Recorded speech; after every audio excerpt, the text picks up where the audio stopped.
lungdam na lai siang tho ma te alian kwa aneu som thum le ni pan som thum le get chang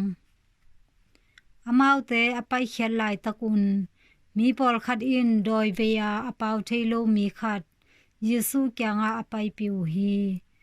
doi a hol khet khit chang in mi pau thailo pa apau thei pa hi mi hon pi te in zong lamdang sama mau a Israel gam sunga hibang thu ki mungai nai lo hi achiu hi ahi hangin pharise te in a hi le ama in doi te auk pa suang in doi te a hol khia hi achiu hi to khit chang in khopi le khoneu te khem pe wa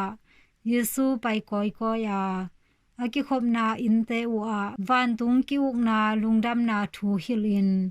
nana nam tom tom te adam sakhi ama in mi hon pi te aching omlo tu hon te bang in building nei lo in lungkham in aomu amu chang in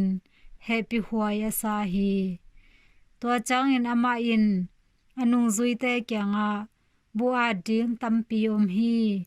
a hi zong in asem mi atom hi to hi chang in bua ding mi tampi hongsol na ding in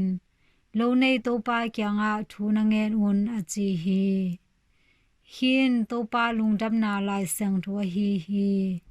Christu to pa on tunga phannom ta hen